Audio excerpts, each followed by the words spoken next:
Hi, I'm Michael, and this is Beyond the Screenplay. Today we are talking about Terminator 2 Judgment Day, the 1991 film directed by James Cameron, written by James Cameron and William Wisher. I am joined by the Lessons from the Screenplay team, writer Trisha Arand. Hello, everyone. Writer Brian Bittner. And editor Alex Calleros. Hello. So we're talking about Terminator 2, but I literally just saw the first Terminator Whoa. last night. For the first time ever? Yeah. I don't know why this continues to shock me. It really shouldn't. It's from the 80s, too. Like, you should be prepared for this. It's from the Trisha. 80s. T2 was in the 90s, so it passed the Michael test. But So Different thing. barely. Like the early 90s were basically the 80s. There was something just better about them. I don't know. But Oh my God. So it was really interesting seeing it that way. And I had heard so much about the original Terminator, as you do. And mostly I had heard about it via like old TV shows I would watch that were about like the visual effects and like this revolutionary thing, the Terminator. So I felt like I'd seen most of it, but I also was kind of bracing myself for it not being very good and not holding up very well. So that's why I was trying to avoid it for a long time. And we'll get to that later. Oh, but boy. it's such an just an interesting relationship, like looking at, these movies and Aliens as sequels, the things that you can spot that are the same and are influenced by the other things, but how radically different they are. And I think the thing I appreciated the most, now having seen the original Terminator start to finish, was how different Sarah Connor is in Terminator 2. Yeah. Well, it's 7 years later. So that is, I think, a big part of it. Like these days they would crowd the sequel, as soon as they possibly could right in afterward. And this one, they were like, 7 years later. And the technology obviously changed a lot.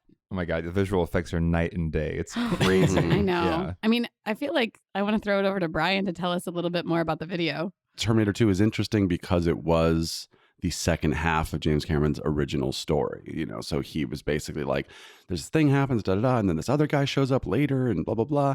And then once he realized for budgetary reasons to just make the Terminator what it was, then when he moved on to a sequel, he said, now we can take this, what maybe would have been 30 minutes of his original idea, and turn it into a 2.5 hour, blockbuster. And then I think it was Linda Hamilton who actually said, like, I think that we should actually look at how Sarah Connor would feel.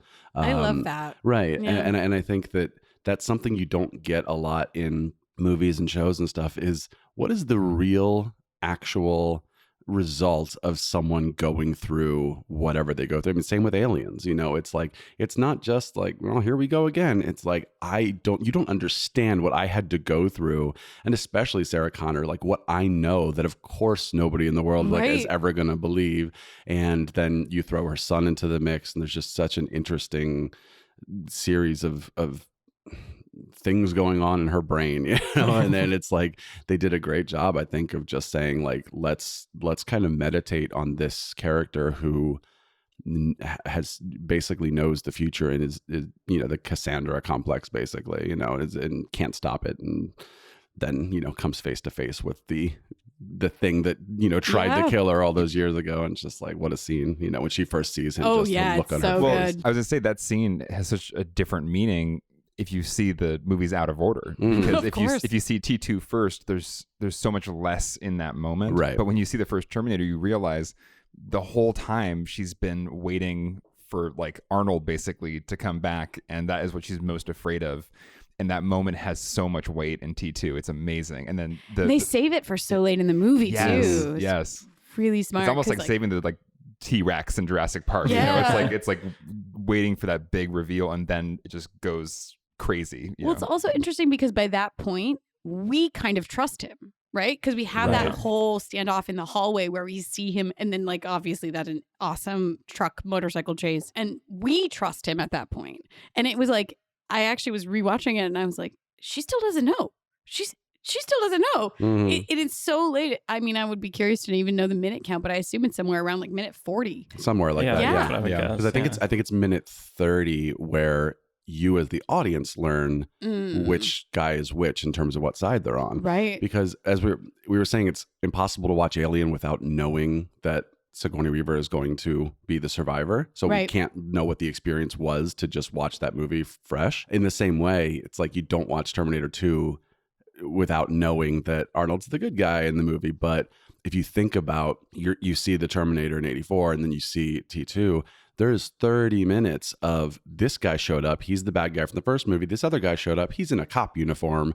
You know, they're both like hurting people to get clothes and, you know, motorcycles and whatever. And then it's not until that moment where John Connor is running between the two, and then he runs into the hall. Arnold pulls out the shotgun, drops some roses, points it at him, right? Yeah, and points it at him, and then says, "Get down." And that's the moment where you realize, oh my gosh, he's actually protecting him. You know, and it's like, yeah, it's so good. Yeah. It's such a good moment. It was interesting watching the first Terminator, and they kind of do that in that movie also, where we know there's two people that have come back, and they're both kind of looking for Sarah Connor, and she spots Kyle Reese. It's in the club in Kyle Noir. Right, because Kyle's almost like right, framed like this stalker or something. He's just kind of like there, like looking at her, and she's like, "What is this guy?" You know? Yeah, well, and it's that same moment of like Arnold comes in and Kyle Reese saves her from.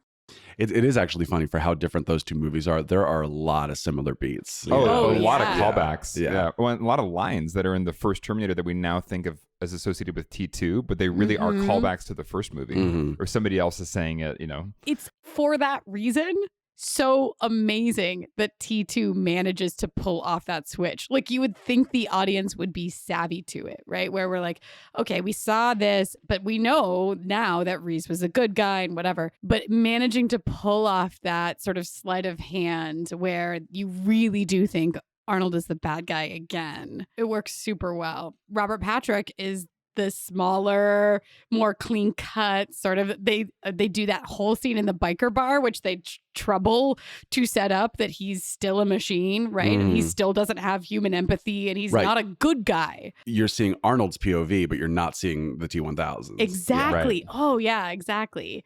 But doesn't behave like a good guy in that biker bar, right? And so they go to all that trouble to bait and switch you on Arnold. And even after they do that, you still are dying to know what Sarah Connor is going to do when she sees him. Right. And so they managed to draw that suspense all the way out until the midpoint of the movie, basically. It's amazing. Yeah. Oh, and one of the cut scenes too is they shut down Arnold and to reset him, and then she wants to take his microchip and just smash it. She wants to destroy it, even after he's like saved them and everything. There's this moment because they sort of unlock him to make him be able to learn from John. I remember this from the extended cut. I never saw that. Interesting. I kind of want to like talk about extended cuts and stuff. We'll do that in a little bit. Yeah. But it's just really interesting because that is her moment. And then John says, like, look, if I'm supposed to be this great leader, why don't you listen to my leadership for a second? And, you know, it's like, it's a really cool scene. Yeah. I remember that. 10-year-old right. John Connor. But especially because I feel like she, for as much as she's like, get away from that thing and wants to kill us, like she still kind of comes around pretty quickly. And that's what's nice about that scene in the extended cut is that even after they're like in a car together and everything's good and he's not trying to kill her, like as soon as she has a chance, she's like, okay, I'm going to do this. And almost like very matter of factly. And then John Connor does his like, you know, squeaky voice, you know, no. I mean, that is one thing about T2 that was pretty funny watching it again is John Connor. Yeah. Yeah. Edward like Furlong. Like Jurassic Park Velociraptor. Yeah. Is that what I think of every time? There's just like, it's such like a 90s, like, such a 90s idea of what a cool kid is. Oh yeah, it's all that or like an 90s style. edgy kid. Yeah, we're like riding our little motorcycle with our like boom box on our shoulders and like hacking an ATM, like easy money. You know, all this stuff. It's get wasted, dipwad, or whatever. Just that. It's just so. It's like almost painfully early 90s. You know what it really reminds me of actually is like the bad kid influence or like the opening sequence of Free Willy. I don't even remember that. You'll have to remind me of what the opening sequence of Free Willy is like. Well, so the whole idea of Free Willy is that he's like a foster kid from the wrong side of the tracks, and they are like getting into trouble, and I don't think they have motorcycles, but they're basically like stealing stuff, whatever they can take, and blah, blah, blah. And so I feel like it had to be that John Connor's character in this story directly influenced, because Free Willy, I want to say, is 92, maybe 93. Yeah, it has to be that where it's like, what if John Connor had to then save a whale?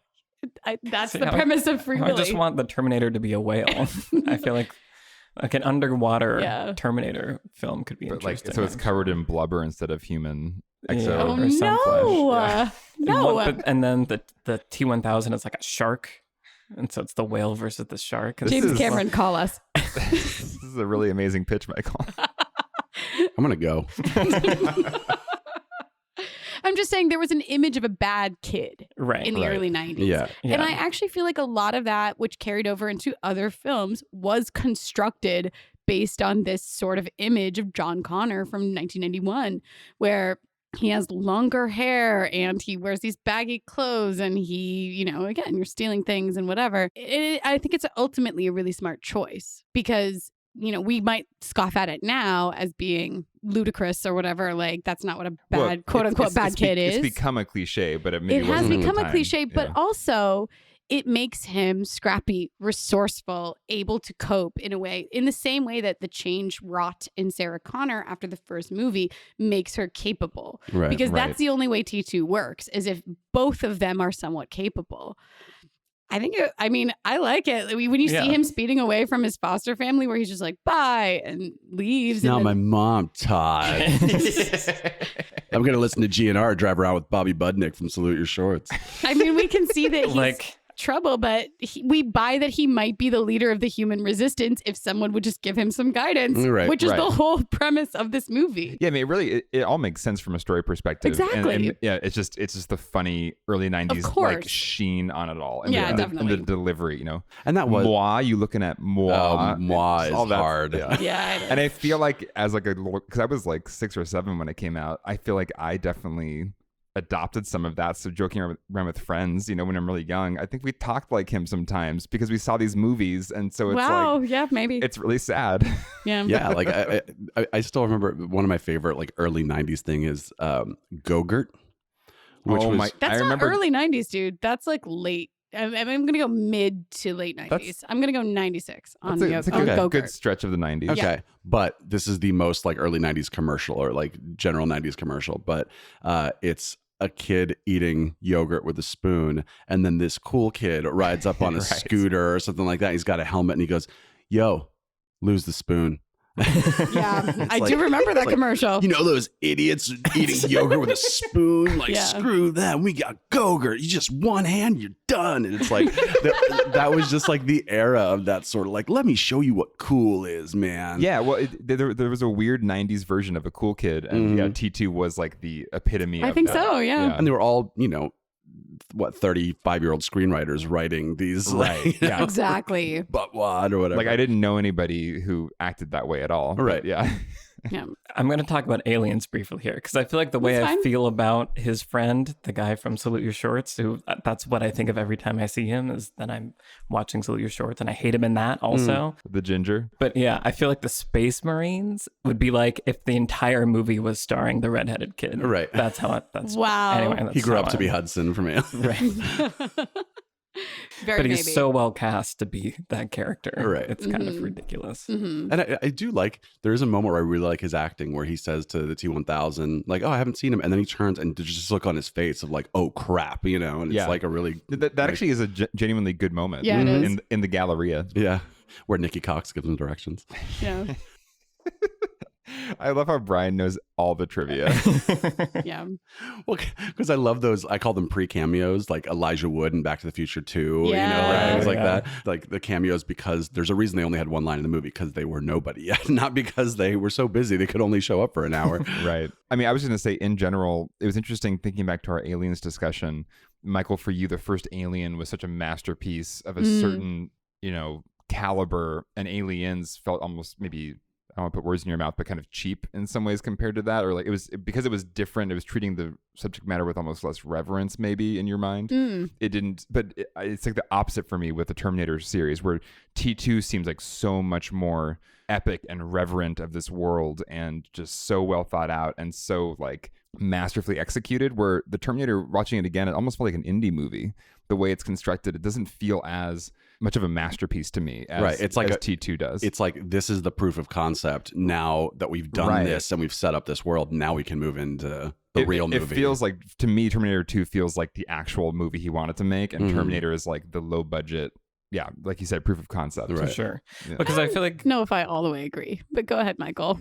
well, I think because they have so many similar beats, like it is a very similar construction of the movie, but the first Terminator, like you were saying, it feels like a little sloppier, a little less refined. Like, you know, I get the sense that it was the person making it was doing it knowing that it like would probably be good, but it didn't have the like confidence behind it. And the production of the original had hurdles that, you know, higher budget sequel didn't. But I think that's what was for me striking about it, was seeing the original Terminator and seeing the like seeds of things that then felt like they were matured and executed like to perfection and with confidence in Terminator 2. I mean, again, that's the technology. And to James Cameron's credit, part of the reason he cut a bunch of that stuff out of the Terminator, because it was a part of his original concept, was because he understood that the technology wasn't there yet. Mm-hmm. And I feel like that's sort of a common theme we see sometimes across different filmmakers where they're ambitious about something. I'm thinking about like Steven Spielberg and AI. Like, you know, he was developing AI with Stanley Kubrick. And it was Kubrick that was like, we don't have the technology for this yet. And so they waited another decade. He just like put a movie on the shelf until the technology catches up to what you see, which what a luxury and a dream to like be able to shelve a movie for a decade and still be able to come back and make it, but also respect, you know, you're not so shackled by the urgency of making a movie at a certain point, which again, you have to be a filmmaker of a certain caliber, but what confidence to wait to make something until you think that you can make it the way that you really want to and the way that it really deserves to be. I mean, that's exactly what George Lucas said he was doing with the Phantom Menace. That's what I was going to say. He was waiting until Counter example. he could make the Gungans, you know, photorealistic. Yeah. Well, it is interesting, though, because I think technology it's watching the Terminator, again, thinking about all these things. Like you're saying, Tristan, the technology, CGI, Terminator 2, like, was such a landmark moment for that. I mean, we do have it to thank for Jurassic Park. Well, Yeah. even in the Jurassic Park making ofs, Exactly. they always show like that shot with him walking out of the fire as like the first proof of concept of, oh, this CG thing can really work. Yeah.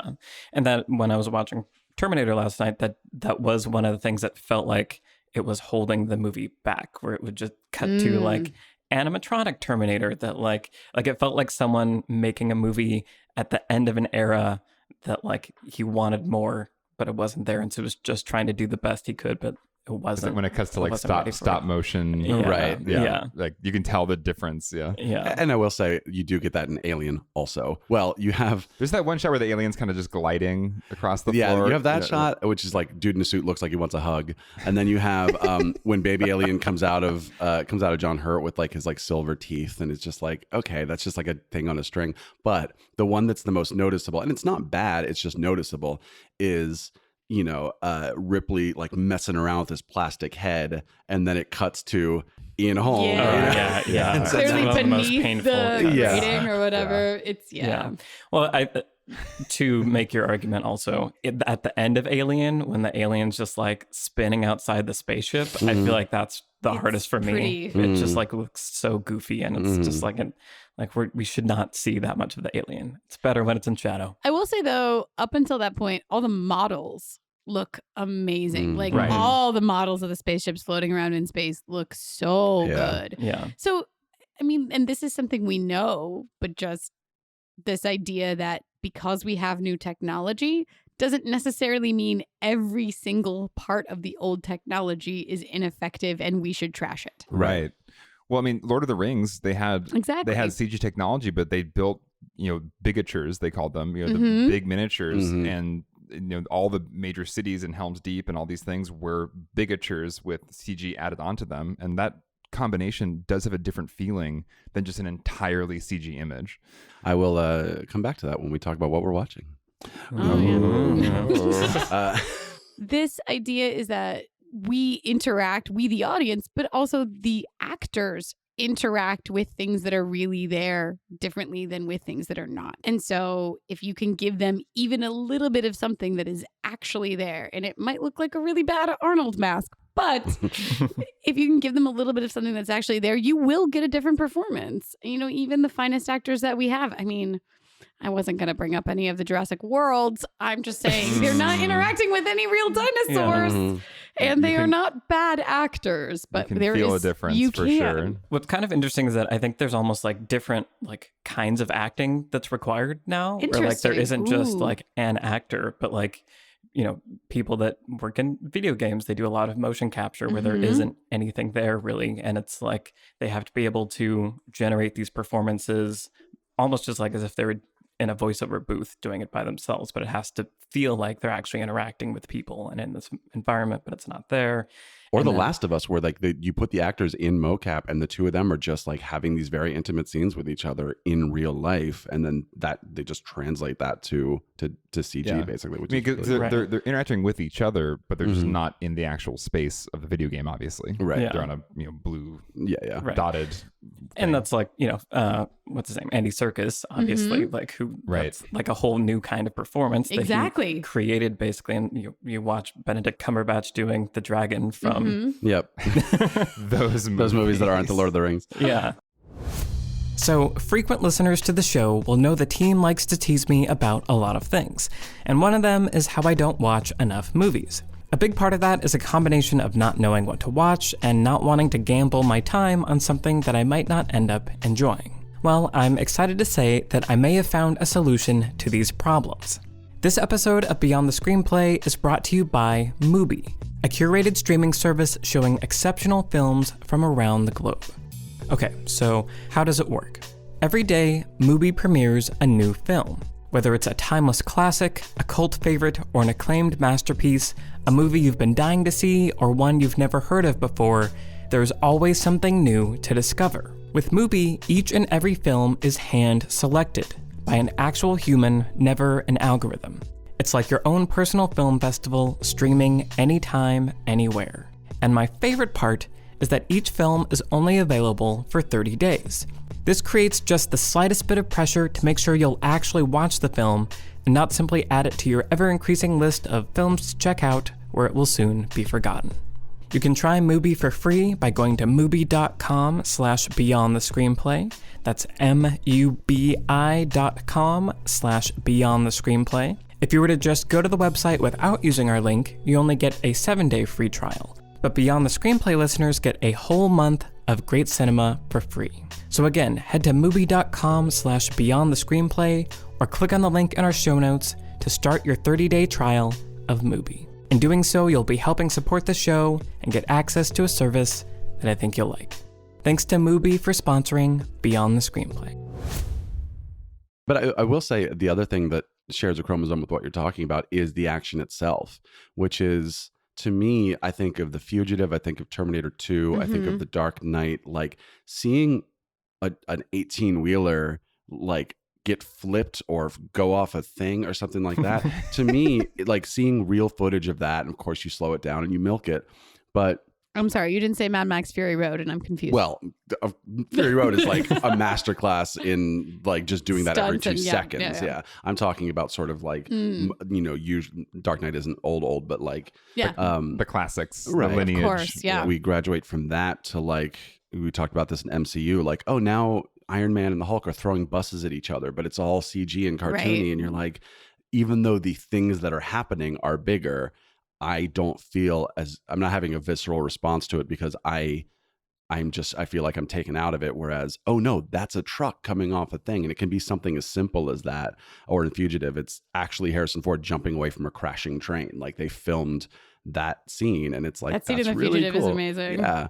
And I think that's where you get tricky. That's where it gets tricky when you go to CGI and that kind of thing, is like, okay, you have to make it feel earned. You have to make me feel like I am feeling this thing. And Terminator 2 is obviously does that really well. And the scene where Arnold lifts him off of his own like dirt bike or whatever and puts him on his own motorcycle and it runs over the dirt bike that he used to be on. It is very upsetting and thrilling. Like you are sitting at the edge of your seat even in 2019. When the helicopter was like diving under the overpasses Oh and my stuff, I was God. like, that is the most dangerous thing you could like that's insane that you guys And did that. and I can tell it's a real helicopter actually doing that. Right. Yeah. Michael's like just nervous. He's like, cut. Well, They already filmed it. It's fine. It's interesting you mentioned The Dark Knight, because I think the reason The Dark Knight resonated with me so hard beyond the Joker, beyond Heath Ledger's amazing performance, was that it felt like it had recaptured that T2 action feeling. You know, Right. especially that car chase scene. It was like, Oh, yeah. I've been missing this. Where has this been? This is like solid, heavy, like crunchy, you know, intense action scene Yeah. that doesn't feel safe. There's no safety with the CG and the kind of bounciness. Right. It's just like an amazing, like balls to the wall, cut out the music, just loud sound, let's just do it. Mm-hmm. And I think T2 also just is still such a classic in my mind because every scene is that. Like I don't think any of the action sequences are really subpar. You know, there's a lot of movies, there's like the one sequence that's like really stellar and then the rest are kind of average. Right. But everything, even down to Sarah Connor trying to escape from the Yeah. mental institution. Oh my gosh. What an What an amazing sequence. an amazing, maybe one of my favorite sequences in the whole movie. Yeah. Just because of her like jog. Oh, It was a pretty Her jog is when like she spins light-footed Baton jog. the Yeah. baton. the baton yeah. jog like shot is forever burned in my mind. That is like one of the shots. Yeah. But even going back to, we're talking about like those big rigs and like all of that, the explosions and everything. The scene back at the end on the bridge where, you know, the T-1000 flips, like gets in, pulls the guy out of the big rig or whatever, and then like, you know, makes a U-turn and comes back to get them and then runs over that car. It's so good. Sorry, is that what we were talking about all along? I thought we were talking about the chase with the motorcycle at the beginning. We're talking about it all. I mean, Yeah. It's all yeah. amazing. Yeah. Well, I Yeah. think and there's something, I guess it's just like a human weird, Michael and I were talking about this. Like, what is it about like vehicles like loudly Yeah. like crashing and breaking things that is so freaking satisfying? That's kind of what I was thinking about the entire time watching Terminator 2 was like what is it about our monkey brains Yeah. that's just like big things smash, go boom. Like I will like, but that we're like picky about it too. That there's Right. like, no, we want to feel like it's got to be real. Like there's Right. we have a certain like It's got to be range that we can accept our big boom. It's got to be like Crash. adequately heavy feeling and like crunchy and loud. Well, and, also like Terminator 2 is like also such a like blue collar industrial. Yes, You know what I mean? It's like you've got your Both dive of the bar. Terminators are, Well, sure. yeah. Like you've got your industrial factory and your dive bar and your motorcycles and your trucks and all this kind of stuff. And there is something visceral about that. Same with Alien, the sort of truckers in space aspect of just sort of this feeling of like, oh, this is real stuff. This is like Right. the bar down the street. This is the guy that I saw walking, you know, whatever the other day. Like, it just feels like, oh, this is our world that we're seeing this fantasy happen in. Well, and that goes back to that James Cameron quote that you had, which was about the Sarah Connor being an every woman. Mm-hmm. I feel like that's where this movie is at its best. Not that she is in this movie, because obviously she's completely transformed from the first film. But in the first movie, the setting up of who Sarah Connor is, she's so normal, right? She's so relatable. She's living they have that whole scene in the diner where everyone is being terrible to her, and that kid puts a scoop of ice cream in her pocket. What was that? I was just like, what is this? like I feel like if A little like too on the nose. everybody. cool bad boy kid is like a 90s thing. Right. I feel like some of that stuff was like Harried weird, waitress like is- 80s thing, Like mischief. like extreme mischief. Yeah. Like I'm gonna sacrifice my entire dessert just to put it in your apron or whatever. Which like, no kid would ever do, Yeah. realistically. Extreme Mischief is the name of my metal band. and her friend is so 80s. My Oh God. my I God. know. It's amazing. But yeah, this everydayness or this feeling of accessibility is really where these movies shine, because we are much more interested in seeing a movie about somebody like us that is being put into this extreme situation Right. and they're coping. And obviously Reese is there and he's saving everything and trying to teach her how to do everything. But it's relatable. It Mhm. makes Sarah likable. You want to see her survive. I mean, all you need to do is hear her calling to her iguana to like come and jump on her shoulder, and you're just like, I love you. You should live. And then her boyfriend stands her up, which I love. This random side plot where Right. they're like dressing up to go out, and she goes to a movie by herself. You Uh-huh. know, she's just like a working woman. Like, She's relatable. And then when we see it makes the transformation all that more effective. Again, just hail to that choice, because that is one of the strongest choices that you ever could have started with for T2. I was trying to think of other sequels that do that much of a radical transformation, and nothing is like jumping to mind. Where like it's a the bold way it worked. It's a bold move, because usually Yeah. the safe assumption is, well, if this first movie worked and was successful, then kind of do the same thing, and to be like, no, my very likable, every woman normal, female lead is now going to be kind of crazy and like really intense and like doing things that we actually aren't rooting for her to do at certain points in the movie. That's a very bold choice, but it makes so much sense for the story world. So like, thank God he did it. Of course, the transformation or the 180 doesn't always work, because when you make John Connor the bad guy, you have Terminator Genesis. Which I did not see. 5. That's number 5? 5. Okay. Yeah. Yes. Wait, Because so we're this coming one- up on 6. 6 is Yeah. the next one's Yes. coming out. But as far as James Cameron's concerned, it's 3. Which Okay, so yeah, as far as I'm concerned, I was it's 3. gonna ask about that, because is it basically because Sarah Connor's still alive in it? Yeah. And she died in Terminator 3, or she She was was dead, dead. yeah. So basically, we're just skipping over everything. Yep. So it's T2, and now it's Terminator Dark Fate. Yep. It's like Inglourious Bastards logic. Just pretend that stuff never happened, and it happened this way instead. I'm fine with that. Yeah. I mean, honestly, this is sort of the first Terminator movie in 15 years. Math. 18 years. Longer. Oh no. It's been a long time. Anyway, this is the sort of the first one I'm interested in seeing. Mm-hmm. Me too. Honestly, I mean, the minute I saw the trailer in theaters and the minute Linda Hamilton climbs out of that car with like, what does she have, a grenade launcher? Yeah, like and I'm just like, yes, like I will go see that movie all day. Yeah. And I really haven't seen, I think I maybe saw 3 once. I definitely haven't seen 4 or 5. Yeah, no. Yeah, I remember seeing 3 with my friend who originally showed me Terminator, like who got me into Terminator 2, and it was one of the more awkward. Like it was like, oh, this is like embarrassing. Yeah, like, I've seen awkward. I've seen them all, and the television show. Right. Yeah, the show is great with Lena Headey as Sarah Connor. Which is such an interesting, just random little piece of trivia that 2 Game of Thrones characters Right. have played. Right. like Sarah the Connor. Sarah Connor. the 2 queens. Yeah. yeah. Wow. But the show was great, except that season 2 ends on a cliffhanger, and that's it. Because then the show was canceled, because that's frustrating how TV works. But yeah, 3 was weird. 3 was trying to sort of like take the comedy of 2, and it made it too campy. So it's like Arnold goes into a dive bar, but it's a gay bar, and there's the hashtag eye roll. the Terminatrix or the TX. Yeah. But at this time, it's a model. Yeah. But Which, okay, but not that I'm defending it, but watching Terminator 1 and then 2 again, like the robots chose Arnold to be their like archetype, their prototype. Like, why that decision? Why an Austrian man twice? Like, Well, they rebuilt him he again. can do any voice. Right. But his Well, default voice is exactly. with a strong accent. Right. well, Like, I think in why? Dark Fate we're going to meet maybe the like Arnold Oh, we plays a think- character. So I don't know how Oh, much he's there's going to be like a human person? right. Like in Alien versus Predator, Lance Henriksen plays the character that Bishop is modeled after. Oh, cool. Oh. You know, and I wonder if they're doing like a Interesting. similar thing here. I'm sure I'm it's here already for out it. there. Yeah. Hmm. But I will say Terminator Salvation I thought was pretty decent, just because it took place during the war, and I think you look at like the opening battle sequence of T2, you're like, I want to see this movie. This is cool. And Terminator Salvation isn't great, but I think it did a good job of being like, let's actually live in this sort of dark territory for a little while.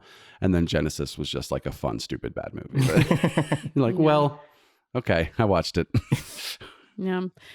I mean, just sort of going to what you're talking about, Brian. Normally, sometimes we talk about the weight of the past, but I think T2 works because of the weight of the future, where we know that Sarah Connor, she has that vision at the beginning, and it's of the kids and the playground. Yeah, it's and brutal. so horrifying. Dream. When it goes to the full dream later, and it's just like it draws it out. It's like, Yeah. let's have the first blast and another blast now. Yeah. And now they're going to be like disintegrated, and now her skeleton's left. And Yeah. It's gruesome.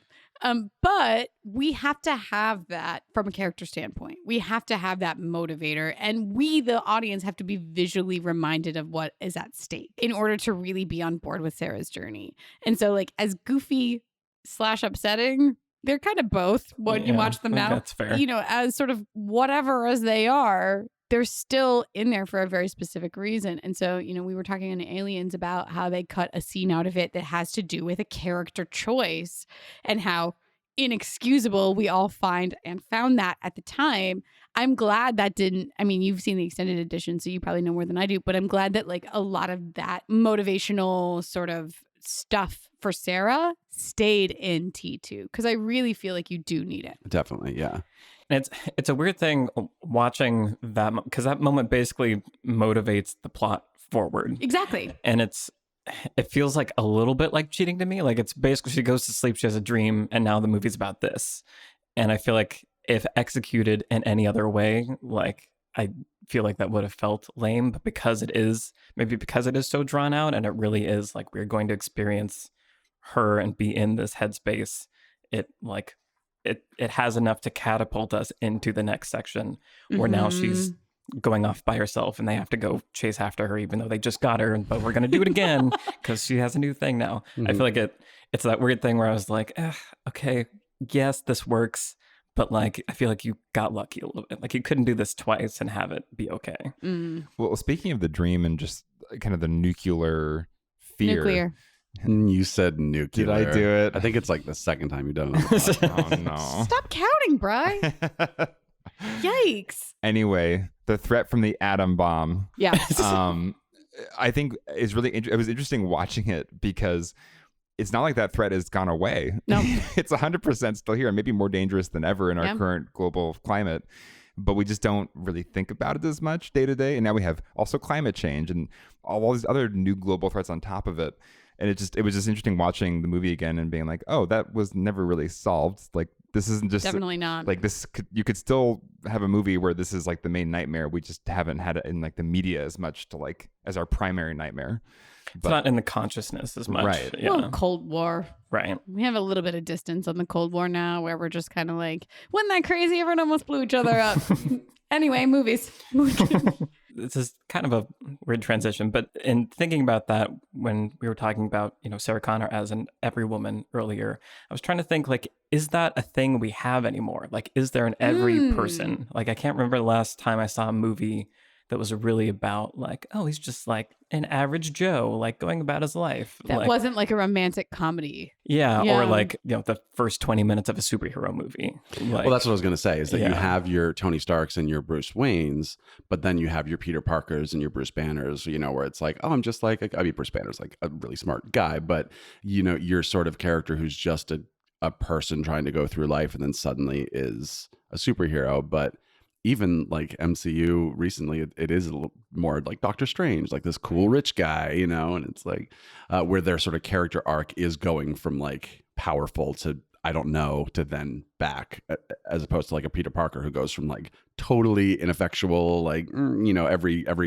boy to then becoming this superhero. But again, that's all superhero movies. I feel like that's also just a sign of the times where we live in a time where culture is not one. You know, we're living in our own bubbles, our own kind of, we're kind of in a very multicultural, pluralistic, you know, kind of uncomfortably so moment, and we don't have a unified, oh, this is like what an average person is, you know, that doesn't exist anymore. I mean, it never really existed, but we kind of had a previous like, oh, it like did in the movies. They're only white people, and Sure. they look pretty and they look like this, and like this is an average person. Yeah, like just Devil Wears Prada popped to mind, where it's like, oh, like even in her world, she is kind of like the frumpy one, or like the one who. But Anne Hathaway is so like fat and ugly. Right. The craziest, But the she's craziest lines of the movie where people call her fat. right. Everyone is just like, oh my god. But she's still this driven, you know, beautiful New Yorker and stuff. Yes. So it's not Linda Hamilton working in a diner. It's, oh, well, I'm, you know, a journalist and blah, blah, blah, and I'm going to do this stuff. So it's like sometimes, even the every person is still cool or still, you know, whereas, back in Terminator days, it just felt like, oh, we can just have this person be here. Let's just go back to like one of these classic archetypal stories, right? Which I feel like the Terminator series lives into sort of that huge tradition that you have of like a hero's journey where you have an average person. There's this call to adventure and whatever. So a hobbit comes to mind, not the hobbit, a hobbit who then inherits a ring, say, right? That's the kind of thing that we respond to as sort of being the same kind of archetypal story. Obviously, that's fantasy, but it still is, that's in every person. A hobbit is in every person. I think the in Hobbit, the way that a waitress is. The Hobbit, the book especially, is a great example. Absolutely. Because I was actually just talking about this today in my book club, which was not about the Hobbit. But it's like in that book, you spend this time with Bilbo and he just loves his home and he wants to sit by the fire and have a tea. And then this thing happens. And there's so many pages in the book, he just says, I just wish I was by my fire at home. And you're in Middle Earth, but you're just going, aw, like this, like every man just wants to like be at home and enjoy a cup of tea by himself, like it's not like I miss my kids or something. It's just because even something like Dorothy in The Wizard of Oz, right? She is very average. But she is the person that takes the step. She runs away from home. She goes and meets that fortune teller and whatever. She is taking an action. There's action on her part. So there is still this sort of like, I don't want to say transcendent or divine, but like this sort of call to adventure from above in some ways when she gets sucked up by a tornado and dropped into Oz. But she is still taking some initiative in a way that Sarah Connor is absolutely not. The Terminator, it happens to her. It happens to her. She gets snatched out of that super ordinary, super boring life that she honestly is not unhappy with. She seemed fine. Yeah. I mean, her job kind of sucked, but besides she's got her iguana. Yeah. I think I was just, it was interesting watching how in that sequence in the Terminator where it's like, this is her waitress job and like, look at how average it is and like, doesn't like working suck, but like, that's life. Like it's doing that so hard that it just made me realize like, we don't have like that, like you were saying, Alex, like, I think just culturally we're aware that we're all so like, there are different people and there are different kinds of people and that there isn't this just like, easy, quick reference homogenous. Of like, Well, we're in a globalized culture now, like, and movies travel and, what it is to be one type of thing in one country is very different in another. And it's, we don't have that unified kind of like bubble American 80s thing going on. I like when I can identify like film language changing. And it was just an interesting idea of like, that was a piece of language that existed that does not exist like that anymore. What I'm curious to see, because there's kind of like, I get from the trailers in the new Terminator movie, there's somebody who needs to be protected, a new character. Always. Yeah, and I'm curious what her background is and what they're defining as this new every woman who like is the average person who needs to be protected in the new movie. Yeah. We should all go see it and reconvene and Can we do please? Like a Patreon episode. Mini episode? Subscribe to us on Patreon, everybody. It's gonna be good. Can we please like take a field trip? I really want to see. I'm like excited about it. We should see it together. We've never done that before. That's what I'm saying. We should do that. Field trip. Yes. And then we will walk out of the theater and not speak at all. Just go straight to the microphones. And we need to record the podcast that night. In the car, like in the parking lot of the theater. Exactly. What were you going to say, Brian? I wanted to go back to talking about like extended scenes and stuff like that, because I think it's a fascinating concept. Just to like add a couple extended scenes that were in Terminator 2, there's a scene with Michael Biehn as Kyle Reese in like a fever dream that Sarah's happening. And first of all, it doesn't feel earned because it's in the first 20 minutes of the movie. And Michael Biehn is still acting like it's 1984. Oh, he's like, Sarah, you have to wake up. You have to do it. It's like, buddy, like what's going on here? And it's just weird and doesn't feel earned. And that's one of those scenes where I'm like, I think this scene maybe makes this cut worse. But then you have the scene I talked about where she decides not to kill the Terminator. And then there's a scene where Miles Dyson's at home working and the kids want to go to Raging Waters and his wife's like, come on. And he said, no, I got to work on this thing. It's going to be great. It's going to blow them all away, blah, blah, blah. And then she's like, well, let's take a day off. And he says, okay. And the kids come in, they're so excited. And that scene is lovely because first of all, just more time with that family, They're lovely. Yeah. But also just because it really makes you more invested in them. And there's some other little moments. There's John Connor teaching the T-800 to smile. I remember this. Yeah, and That's it's a just good like scene. it's That's a pretty good, one. but it's Yeah. also it's like if you take Arnold too cartoony, then he's not a badass anymore. Yeah. So I think the scene is fine, but I see the argument for cutting it. I don't think it's. But point about mentioning all this is during Aliens, we talked about. I always want to watch the director's cut of a movie because I want to watch whatever they think the version is I should see. In Aliens, James Cameron says, this is the movie we want you to see. In Terminator 2, he said, this is another cut that I think is like nice to watch. And I think they're both good, but at your own discretion, which I think is nice. You know, he didn't say, here's some extended cut. You can do it if you want. He's like, these are two different cuts of the movie. They're both good. I like both of them, you know, and I think that sort of gives me like permission as a viewer to say, okay, I'll watch the theatrical, you know, but I'm just always curious when there are these cuts that you're not quite so sure about. Like there's Donnie Darko, where the director's cut sort of just changes what the style of the movie is. There's like chapter headings and like all this kind of stuff. Alex, I think you said off mic one time like you prefer not to watch director's cuts. It's not that I avoid them. It's that I notice that I tend to enjoy the theatrical cut more after watching them. Usually I find that the pacing of the theatrical cut makes a big enough difference that I find it to be a better overall film experience than most director extended cuts. I think it was Midsommar we were talking about. It was Midsommar, yeah. Yeah. Where like that's a movie where I felt like if we had gotten to the ending sooner, maybe I wouldn't have dropped out. Well, you know, of like being invested in the movie. Midsommar is an interesting example because there's almost more there's more continuity in the director's cut. There's more like I'm actually tracking like the day night cycles of when they're there more in the director's cut, but in the original cut it's almost more like a fever dream the whole time where you're like, how long have they been there, like what day is it, like what's happening, and that kind of makes it all just bleed together in a really wonderful way. And I actually missed that in the director's cut. It was a little too linear, right? And I think it plays better as more of a fever dream where you're just almost kind of confused. Yeah, because I feel like I like the in your example that James Cameron says what each version is and what he thinks it should be, because I think you can misread director's cut as like this is what it was like supposed to be, right. And then like the studio came in and messed it up. But I think that's not always the case, and I think you said with Alien, Ridley Scott also kind of felt that way, where it's like there was an extended cut, but Alien is the movie we wanted you to see. Yeah.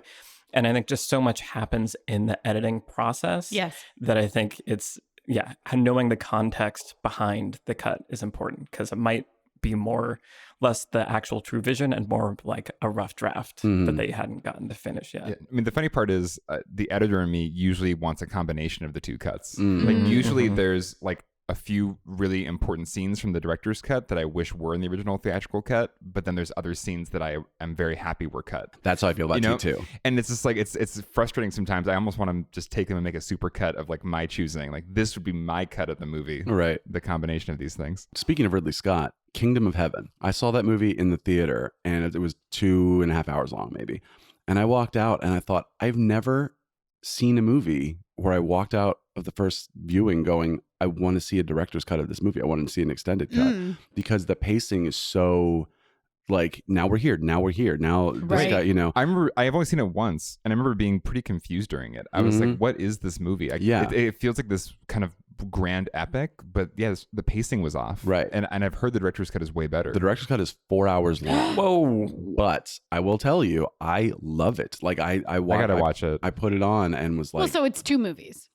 Sure. Yeah, it's 2 movies worth of content, right. You know? Yeah. I mean, so is Return of the King extended. It's like 3:43 or something. That's another one that I would like to do a combo and not the full. Not the whole thing. Yeah. But no, I just thought it was really fascinating to see how much more I enjoyed the movie seeing the director's cut versus the theatrical. And obviously Lord of the Rings is the obvious example. Right, of course. Most people are like, there is no theatrical cut anymore, you know? But then I disagree with that, because Peter Jackson even said that the theatrical cut is the cut. Like he said that. He said that these are extended cuts to like give you more of the world and more. But he said the movies that we release theatrically are my vision. Those are the. He said that at some point. Then why did he film 4 more hours of content? Because why not? I don't know. I mean, he said that at one point. Maybe he changed his mind. Okay, but I feel like that's one of those examples where there's key scenes, especially in the 2 towers, that I think fill out like Faramir's backstory that like make him actually like make sense and make him more of a real character. Right, because he has this random line, a chance for Faramir, Captain of Gondor, to show his quality. Yeah. Makes no sense in the theatrical. Right. Then in the extended, you see the flashback scene with Denethor and Boromir, and he's like, oh, you want to go do this? A chance for Faramir, Captain of Gondor, to show his quality. I remember watching that with my friends the first time we saw the extended, and we're like, oh, that's who you are. That's like everything about your character. Right. This is a very important information to have to understand why you're doing anything.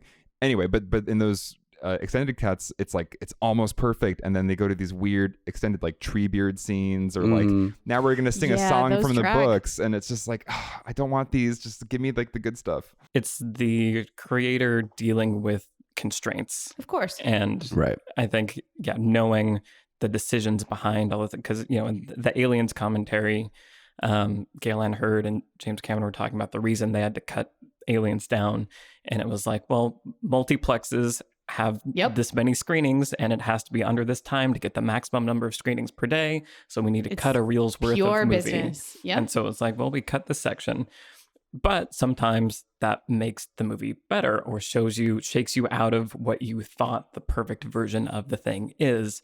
You discover things that work actually better, or you realize you don't need this, and I think it can just kind of run the gamut. I mean, I think about Arrested Development actually as an example of this, where they did the new season on Netflix, and I couldn't finish it. It was so bad and painful. And I think a lot of there was a lot of reasons, but they had to do it that way for logistical reasons, right? And there was no constraints of it. It has to be 22 minutes to the minute. Yeah. Like it could be a 30-minute episode. They just couldn't get any of the actors in the same room at the same time. That too. But I feel like it's that weird thing with constraints, where if you don't have any, you can make a indulgent, boring thing. And if you have too many, then maybe you're cutting out the thing that makes your movie make sense. Right. Well, the interesting thing is, I would imagine, I'm not going to actually predict the future, because the minute I do, I'm going to be wrong. Look, there are different days for Judgment Day in every Terminator movie, so no one really knows. But it'll be interesting to see, now that we have all of these distribution platforms, where it really doesn't matter how long an episode of TV is, quote unquote. I am not that old, but I came up at a time where I was still being taught in film school, okay, if you're writing a TV spec, and you're modeling it on whatever procedural, it has to be this exact number of pages, and it has to be, you have to have your 5-act, so you have your commercial breaks and whatever. And same thing with screenwriting structure. It has to be this exact number of pages. And like, if you sent a spec script to even just your friend, not even a producer, and it's 130 pages, they're like, it's too long. It's like, you didn't even read any of them. You glanced at the page count. And so now we're in a place where, because of the way distribution is working, and production for that matter, the entire model has changed. That matters less and less and less. And so I will be so curious to see, I wonder what, well, we're going to get a chance to see, but I was just saying, I wonder what Lord of the Rings would be if it were a miniseries now. Right. Yeah. Well, and I think, one thing I've heard, just kind of what the industry is looking for now, is really, it's not about any of these procedural formulas. It's really, can you capture an audience with the most compelling characters, with the most compelling conflict? So you must subscribe to this platform, and you cannot stop watching the show. And if you can do that, then it doesn't matter if it's a limited series or a feature, or it's you're doing it in these very basic storytelling forms. I said the word procedural to a group of young people the other day, and they had no idea what I was talking about. And then I said like the names of some of the longest running, most famous procedurals ever, like ER, stuff like that. Law and Order. No idea. Law and Order? No, Gen Z is not about that. Yeah. They do not watch procedurals. Yeah. Why would they? Yeah. Hard agree. PewDiePie's There's no reason none for of them. God. Oh. We made how many episodes of that saying that name? I think we did our best. It's interesting because I think there's also then going to be, I think that puts the responsibility on the creator then. Like when you're given ultimate freedom as a creator, you have to then self-discipline. And I think it just means you have to be really tuned into that and understand the importance of constraints and limitations. And sometimes you get to make exactly the movie you want, and it's The Phantom Menace. So, right. Yeah. What a lesson that is. Yeah. Yikes. Real quick, I want to talk about the sort of family aspect, which we really didn't get to. With it's such a huge We part of also didn't T2. talk about Linda Hamilton's performance, which I really need to talk about. All right, Let's do it. I think it's so interesting that you start the movie with Sarah Connor, who just wants to see her son, and then John Connor is like, "Oh, my mom's a total loser," she's blah blah blah. Yeah. But then the moment where the Terminator says, "Oh, he's gonna go kill her," the T-1000 will try to reacquire her though. Then like he's like, "No, we gotta go save her. I order you." Just like, which I love, such a heartbreaking scene. But then the moment they save Sarah, she just says to John, "I didn't need your help. Like, you shouldn't have done it." Like, it's not crushing. thank you. Yeah. Yeah. So it's So sort of good. like the facade versus the weak, like that whole thing. And then, she scolds him Yeah. for putting himself at risk for coming to save her. right. He's a soldier, not her son. Yeah. What a brilliant writing choice. Mhm. Yeah. So good. Yeah, that the conflict in that movie where, and a lot of it is manifest when they're in that car, right? Where she's like, doesn't trust the T-800, and then she doesn't know her son. He doesn't know her. They're in the car with a machine. That odd triad makes for a lot of amazing conflict, even though a lot of those scenes end up being sort of expository or whatever. It works really well, and all of that contributes to what we were talking about, which is about the Dyson. It turns out to be a pretty big part of the plot, but when it starts and she leaves and she goes to kill Miles Dyson, it feels like a subplot. Mm-hmm. And then that whole like family theme, it's brilliant, actually. Also, Joe Morton as Miles Dyson, just his performance is like, he's tremendous. Is there another character you want to just hug more than Oh my God, Miles yes. Dyson? Oh, it's like it's dying and holding the thing, and it's I really it's such a good death. So good. When Hank from Breaking Bad shows up and Yes. For like a shot. I do feel like that's where James Cameron, both in Aliens and in Terminator 2, just he really lets his actors go to these kind of extreme places that are almost, I feel like slick Hollywood action movies sometimes they don't want to embarrass themselves, or it's gonna be the cool way to die or the cool way to do this thing. It's like, no, what does it actually look like to be like bleeding out to death and trying to hold something desperately with your last breath? Let's do that actually, not just like the cool, like slick, safe version. Speaking of the every person like idea, Dyson very much also is an every person who just has fate sort of thrust upon him in that way, where Sarah Connor just barges into his house. He doesn't know what he's going to do. He's not planning to try to cause the apocalypse or anything like that. That's another really awesome example. It really recalls the original, where Terminators show up in her life and she's just for something in the future she doesn't have any control over and isn't trying to do or ruin or be a part of. And it claims her in the way that she comes in and claims Miles Dyson. And she is the Terminator in that moment, Ew. which is so good. And Of I never really thought about it until this last viewing, but Yeah. it's like she has become the Terminator. Exactly. She came there to kill him and then decides not to because she's human. But yeah, it works. Kind of Minority Report-esque also. Of, Of punishing course, people for things yes, they haven't done they yet. haven't done yet. Yeah. What is the ethics of that? Yeah. Yeah. Also, this is a time travel movie. I love time travel movies, and watching it again, it's like, wow, this did so many of the time travel things that I just have in my brain as what you do in time travel movies. Similar to Aliens, though, you can't take your clothes if you're gonna go time traveling. Well, they can keep underwear on in Aliens. That's true, but you're not gonna be able to bring your clothes when you travel back in time. Isn't there a line to Well, explain they it? don't travel back in time in Aliens. Yeah, there's no time travel They're just in Aliens. freezing themselves. Well, for 57 years, but no, I'm just saying in this movie, you can't take your clothes if you're going to go back in time. Right. Don't even think You're about saying- it. Don't try. You're saying the lack of clothes is the similarity. Yeah, Kyle explains that to Sarah. In the There's a first line movie. about it, isn't there? he says you You can't. can't take anything. Yeah. Yeah. Just your flesh and the things enclosed within your flesh. Right. I've also, Logic. while rewatching, I realized I should not try to question the logic of the No. Terminator. I thought it was later that they stopped making sense, but kind of just from the beginning. It's all a little wonky. Really quick, what you guys were talking about the heart, that this movie Yes. has heart. Yes. And like, I watch these movies and there's part of me that's like, this is a dumb action movie. But then the rest of the movie happens and I'm like, no, this is a good movie. And like, I almost resent it for being good and being a dumb like, it's undeniable. Why do you resent it? I think I just like, Cynical Michael. I've become so, immediately judgy of dumb action movies, or I just like categorize them quickly because there's so many of them as being this, they do the things that they do. And these are Aliens and Terminator 2, whether I like them or not. I love Terminator 2, by the way. More than Aliens. It's crazy. Yes, yeah, I think so. But they are doing this thing where they are telling a story while also having cool action stuff.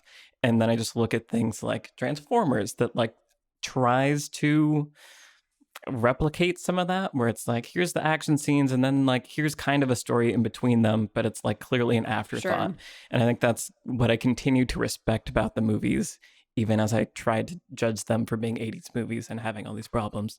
There's just something undeniable about their construction that I think is really, really impressive. Well, it's yeah, like that's a really good example of the difference between some of these summer blockbusters, these franchises where you go to them and they feel so soulless. They don't have that like that deep thematic core that these kind of James Cameron movies have, where you feel like the movie can do the most amazing balls to the wall action stuff, but it's never very far from like the core thematic, like heartfelt message and the heartfelt exploration. It's almost like if you craft characters that have stakes, something to lose, a need, some might say, versus just a desire. So bored. Where's the explosions? But right? no, there's Yeah. there's as much care in the scenes between the characters Yes. as there is Right. in the action. They're versus- not like the throwaway scenes you have to do to like hit this beat, to make sure that they learn something. Right. It's like these are part of the movie as much as the action scenes. Yeah. There's a lot of And really even if you don't like the Terminator, the T2 relies on it. It absolutely relies on it. It doesn't make sense as a movie without it, because we have to have that relationship between Sarah and Kyle, and we have to have all of, imagine if there was no the Terminator. There's no sympathy for Sarah Connor at the beginning of this movie, where she's just like in a mental health facility, and that's a polite word for what that is. Right. Yeah. And they're just like restraining her, and none of that makes any sense. It has to be about the characters, which we say all the time, but you have to have that arc and you have to spend the time with them. Otherwise, we don't care about this family. And then you spend the whole movie helping the characters learn how to care for each other. That's the human part that you're talking about, where it's Absolutely. like, it's not cool learning how to care for each Right. other, but it makes It's not the movie cynical. touching. It's not cynical. Yeah, it's very earnest. It is. Well, speaking of all this, did you want to say anything about Linda Hamilton? I just love her so much. Well, first of all, her bangs. Can we talk about that them? one scene where she's trying to like pretend to be like cured? Oh, and, yeah. Her bangs are so intense in that scene. Oh my God. Everything about her haircut and her whole physicality in this movie, but it is her physicality that makes this movie work.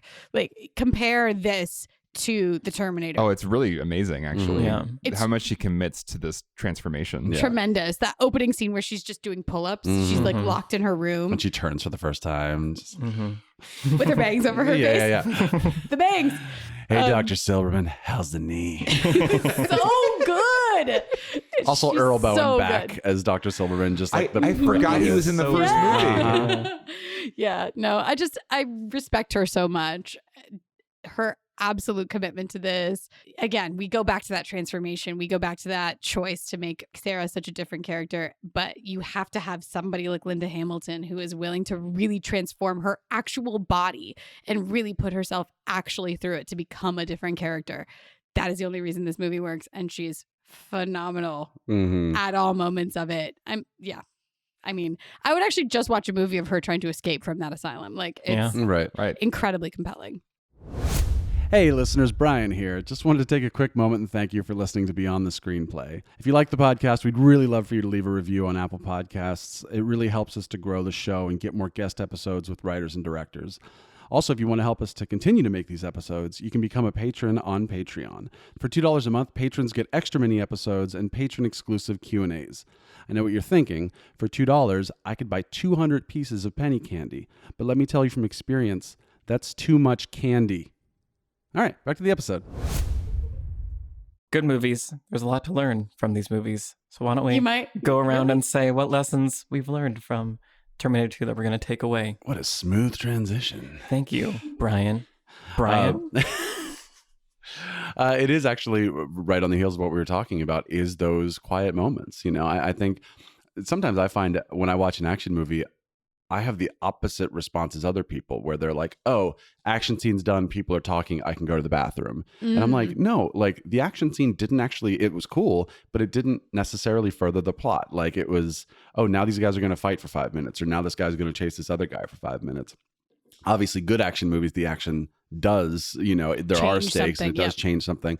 But the scenes in between the action that's where the story happens. That's where the story actually happens. And I was thinking about this just during the moment where she's watching Arnold play with John, and she has her whole monologue, but it wasn't even like, forget the monologue itself, just the sort of aesthetic quality of that quiet moment, you know, just like they're here, they're at peace, she's just watching them, and I feel like I can take a breath. And that's kind of why what I talk about with something like the extended cut of Fellowship of the Ring, for instance, there are all these quiet character moments between the action, and I feel like that's where I come into the world, and that's where I fall in love with these characters, and that's where I get to know what this thing is. And yeah, it's funny because that moment ends with her deciding to go, you know, kill the nicest guy in the world. But like, she doesn't. Yeah. I mean, she pulls the trigger. She pulls the trigger. What if she'd showed up and Miles Dyson was a total jerk? Yeah. Like he doesn't have a family. He's just like a a-hole. Different movie. Yeah, just those action movies need more of those quiet, reflective moments, you know, and I think I really appreciate when they're done well.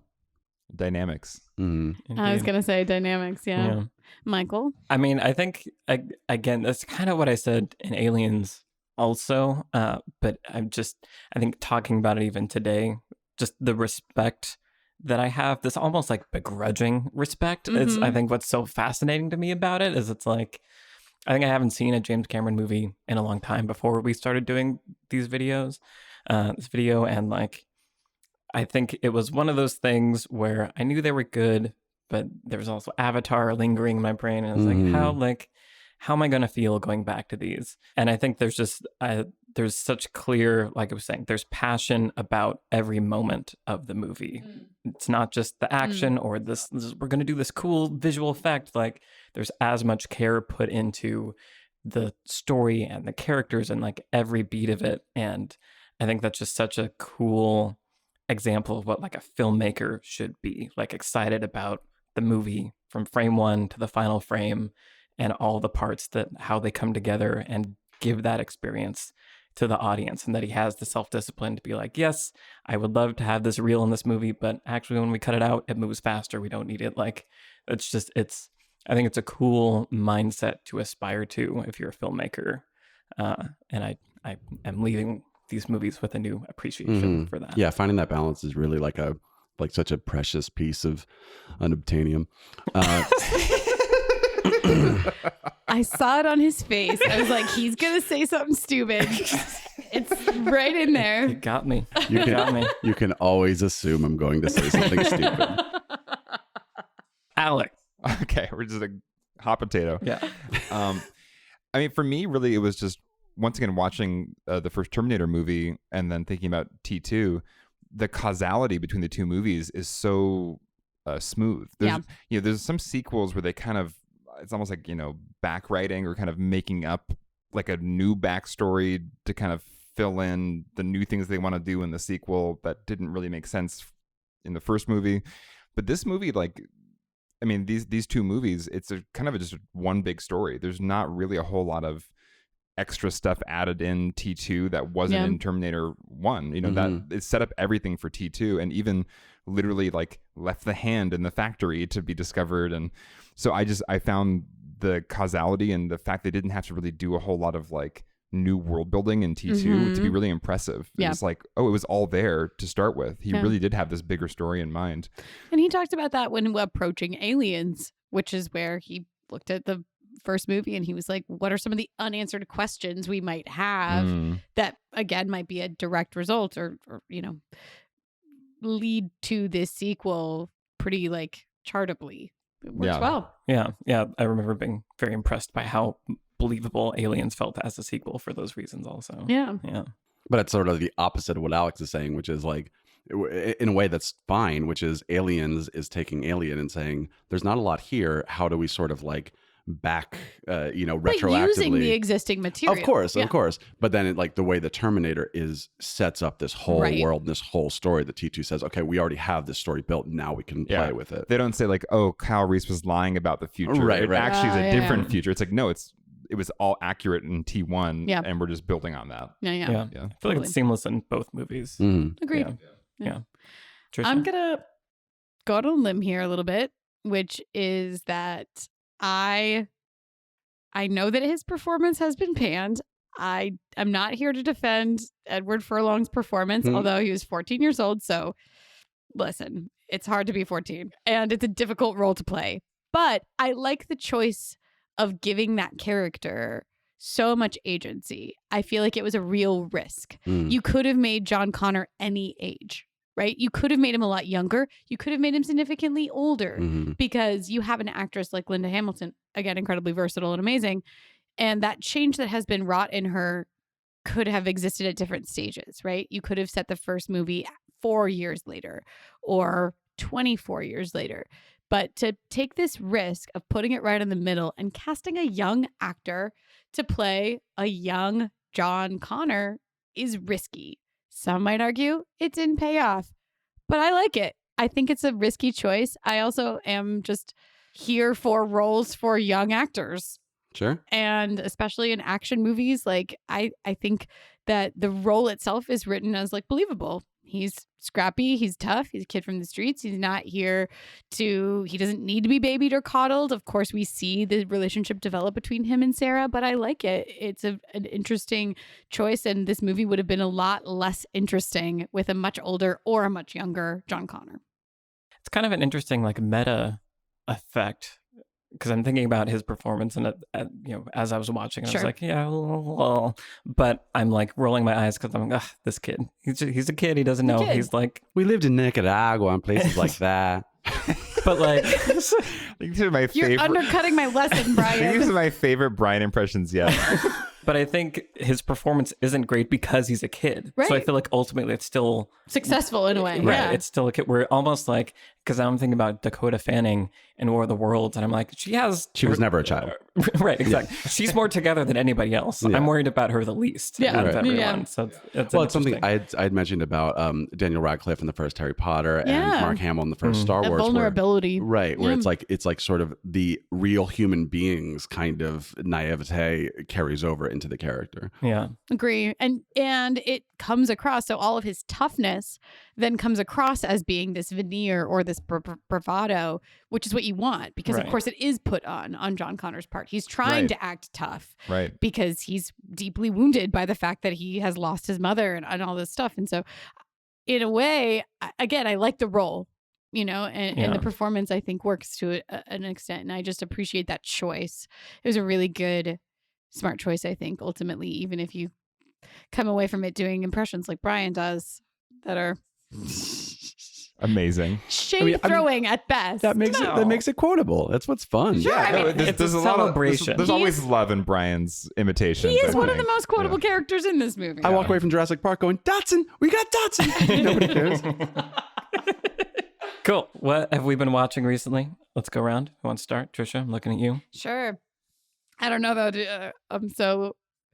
Last night I was like, I have a few different things to say. So like, do you really want to start with me? But I went and saw Ad Astra last night at the Vista Theater. You're welcome, Brian. As though you. I have been there more recently than you. I was there this morning. Oh wow, you have been. It's a wonderful theater, but also it was just a really great experience going to see Ad Astra there. I'm curious to hear Alex's thoughts about it because I know he's seen it. I will say it is a gorgeous, gorgeous movie. I don't know if I've ever seen a movie that's so gorgeous and so overwrought. It crosses a point. It starts off so compelling. To me, it starts off so compelling. It takes a turn where it becomes sort of overly weighty, in my opinion. And I would agree. Yeah. I would never myself have laughed out loud in that theater, but people were. Yeah. Yes. And that once you have people laughing in your theater, which This movie there is not one laugh moment in it. It is not designed to be laughed at. It is melancholy. It is a lot. It is not designed to be laughed at. And so the minute that somebody breaks, anybody in your theater breaks, it just kind of destroys the spell. Yeah, that's you've too lost bad. it all. Because I saw it at ArcLight and there was no laughter. And even when I was kind of rolling my eyes sometimes, it did help me stay in it, because you're right. When there's a group experience and somebody kind of like breaks the spell of the movie, even rightfully, it does kind of like ruin the rest of the experience. You can't really put that aside after that point. But here's the thing I will say about it. I think it is almost to the movie's detriment that it's being marketed as an action movie, because it is definitely not an action movie. It is this contemplative drama. And so if you're in the mood for a contemplative drama, then go see Ad Astra. It's gorgeous.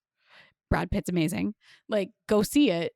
But if you're not in the mood for a contemplative drama and you want to see an action movie, Ad Astra is not your movie. Right. Well, I'll say a few things about it really quick, if you don't mind. Go. No, so please. it's such a mixed bag of a movie, because there actually are some really well done action scenes. There's like a moon. Like, I want there's a movie. moon car chase that is like amazing. Moon Pirates. I want that movie. I want it. I would watch a whole movie about that. But it's in the same movie that's like Terrence Malick, Brad Pitt voiceover, like looking sad all the time. It's like a weird sequel to Tree of Life in a way. But with action scenes. Scenes in it. Anyway, it's a very interesting movie that I would recommend a theater experience of it, just for the gorgeous space visuals, if you're into that, because as I am. And I kind of just want to like have it like on Netflix or something, so I can like watch pieces of it. Yeah. Because as a whole, it didn't hold together for me, but there were a lot of transcendent moments that are like, oh wow, in a more cohesive movie, this could be one of my favorite movies. But the tone and it was. Yeah, it's a tough one. Brian, what have you been watching? So I unfortunately haven't had time to watch all of it yet, but I started watching The Dark Crystal: Age of Resistance on Netflix. Nice. And it just makes me so happy. It feels like the original. You have these celebrity voices, but they don't sound like celebrity voices. So it's not the sort of animated movies these days where it's like, oh yeah, that's such and such, And, we were talking about like the bigatures from Lord of the Rings and stuff. It's just that combination of practical with the occasional CG to sort of pepper in some nice effects and everything. But it just feels magical. I think that one thing that's really weird is, take a movie like Terminator 2 and you watch it and it's shot with 90s cameras and it's shot, and it looks like a 90s movie. Mm-hmm. It's going to be weird seeing Dark Fate that looks like a 2019 movie. And it's like, that's such a strange thing when you sequelize a movie several years later, unless you do Blade Runner 2049, where you're like, let's completely like go all in on the fact that it's 2018, 17.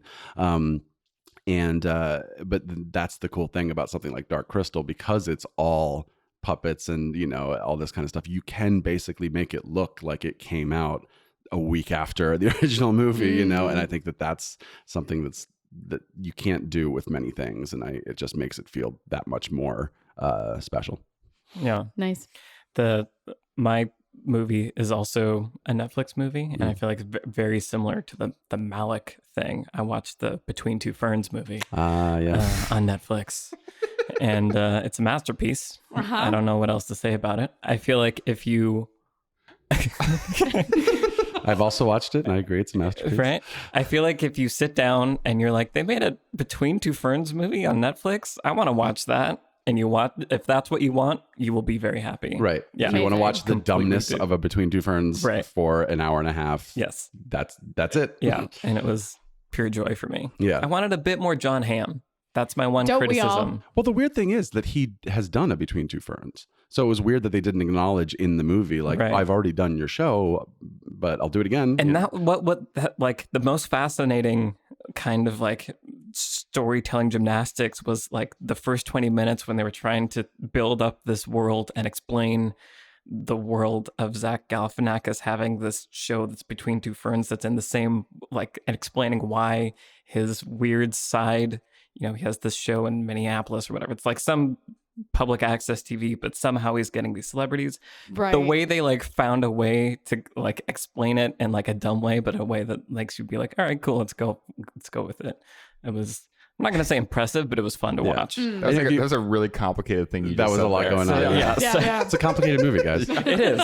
It's not for the simple-minded. If you've seen any of the Funny or Die movies, like I, Steve, the first Steve Jobs movie with Justin Long as Steve Jobs and somebody else as Justin Long, because Mac commercial. Sure. And The Art of the Deal with Johnny Depp as Donald Trump, which is so many things about just that pitch. But it just has the like purposeful dumbness of a Funny or Die. Where like, they're not trying to be dumb funny. They're just trying to be dumb. Yeah. Alex. Also Netflix. I watched American Factory, which is a Netflix original documentary that was brought to Netflix by the Obamas through their new production company deal with Netflix. I think it's called Higher Ground. And I think they picked it up at Sundance. And it was a remarkable documentary. I would highly recommend it. I think it's one of the better made modern documentaries I've seen. Really beautifully shot, totally observational. They have no real like editorial spin on what they're observing. And the logline basically is in an Ohio town where like the big GM plant closed down, everybody lost their job. A Chinese company comes and opens a Chinese plant there. And it's this amazing observational documentary about what happens when there's a Chinese organization employing Americans and Chinese workers shipped over from China together in a plant, and like what happens. That sounds fascinating.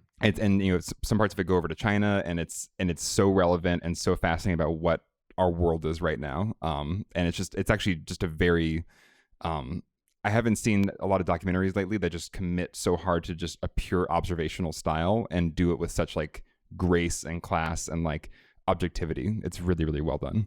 Awesome. Cool. All right. Well, this has been our conversation about Terminator 2. We'd love to hear from you. So hit us up on Twitter. My Twitter is @MichaelTuckerLA. @Brian Bittner. @Trisha Jean A. @Alex_Calleros. And then there's the Twitter for the show @BT Screenplay. Thank you all for listening, and we will see you in the next episode. Adios. Bye. Bye, everybody.